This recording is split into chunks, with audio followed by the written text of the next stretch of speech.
मेरे से एक सवाल और आया था। कुछ ऐसा सवाल था जो आप लोगों को बहुत ज़रूरी है जानना। मेरे 2-3 सब्सक्राइबर्स हैं, उन्होंने कहा था कि सर मैं 4 साल पहले सिंगापुर आया था। किसी ने कहा कि मैं पढ़ाई के बेसिस पर आया था और वापस चला गया, क्या मुझे जॉब मिल सकती है? नहीं मिल सकती दोबारा? तो भाई मिल सकती है, अगर आपके पास डिप्लोमा है, एक्सपीरियंस है तो आप एस पास के लिए एलिजिबल। लेकिन मोस्ट इम्पॉर्टेंट सवाल ऐसा था कि एक सवाल ऐसा था कि सर मैं टीईपी पर टेम्प्रोरी एम्प्लॉयमेंट पास पर आया था पिछले 4 साल पहले और 5 साल पहले। मैं उसका देखूंगा, मेरे को मिलेगा सब्सक्राइब मेरे जो इस यूट्यूब चैनल पर उसका कमेंट्स तो मैं डिस्प्ले करूंगा, क्योंकि काफ़ी पुराना था, 15-20 दिन पहले हो चुके हैं। तो उसने एक सवाल ये पूछा था उन्होंने कि सर मैंने टीईपी पे आया था पहले, और उन्होंने जो ग्रेजुएशन करी थी उस ग्रेजुएशन पर उस समय उन्होंने ग्रेजुएशन नहीं करी थी, उनकी ग्रेजुएशन कंप्लीट हुई है 2 साल पहले, यानी 4 साल पहले वो 12वीं के बेसिस पर आए थे टीईपी पर। लेकिन कि एजेंसीज़ ने जो किया था कि कोई फ्रॉड या फेक डिग्री लगा दी। तो अब क्या उनके पास रियल डिग्री है उनके पास, लेकिन अब क्या वो रियल डिग्री लगा के सिंगापुर दोबारा आ सकते हैं, नहीं आ सकते हैं? तो भाई देखो ऐसा है, सबसे पहले तो आपको एक छोटा सा एडवाइस देना चाहता हूँ अपने बड़े भाई, छोटे भाई, या एक किसी भी समझ लो, एक मेरे को या तो अपनी आप यूट्यूब फैमिली का भाई समझो, मेंबर समझो, कुछ भी समझो, एक जर्नल इंसान ही समझ लो। देखो जब भी कोई आप विदेश जाने के लिए डॉक्यूमेंटेशन लगाते हो, जो डॉक्यूमेंट आप है एजेंट से बोलो भाई यही डॉक्यूमेंट्स हैं, कोई और डॉक्यूमेंट्स नहीं लगाने।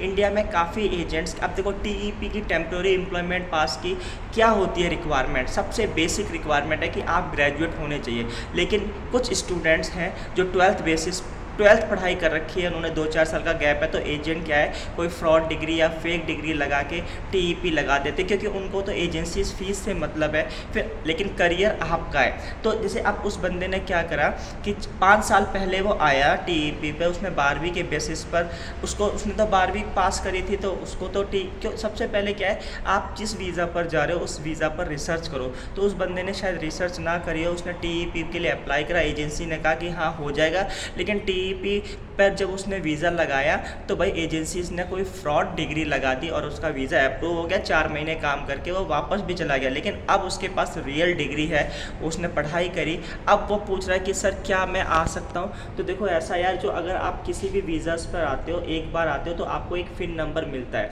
एस पास, वर्क परमिट, एम्प्लॉयमेंट पास। अगर उस फिन नंबर में उसके डॉक्यूमेंट्स की रिकॉर्ड सारी एमओएम के पास होती है। तो अगर जैसे पहले आपने बीए की डिग्री लगा दी और अब आपने कर रखा है भाई बैचलर ऑफ साइंस कर रखा है या बीसीए कर रखा है, अब उस डिग्री पर आओगे तो यार एमओएम सोचेगा ये क्या, उस समय जे पहले आया था, क्योंकि फिन नंबर होता है। अब जैसे मैं 10 साल से काम कर रहा हूँ, अगर आने वाले 10 साल बाद भी मैं दोबारा सिंगापुर आऊँगा तो फिन नंबर मेरा वही सेम होगा। तो अब एमओएम सोचेगी यार ग्रेजुएट डिग्री है, पहले इसने ग्रेजुएट फिर ग्रेजुएशन डिग्री कर रखी है। हाँ, ऐसा हो सकता है कि आप डुअल डिग्री दिखाओ फिर, या तो जैसे कहने का मतलब आपने 2013 में पास करी और आप 3 साल का गैप है तो आपने दिखा दी कि कोई डिग्री, लेकिन 2000 रियल डिग्री आपकी होनी चाहिए 2016 से 2019 कुछ इस तरह से आप दिखा सकते हैं। लेकिन ऐसा नहीं दिखा सकते कि 2013 में आपने 12वीं पास करी और 2-3 साल आपने इंडिया में काम करा, लेकिन आप किसी एजेंट ने आपकी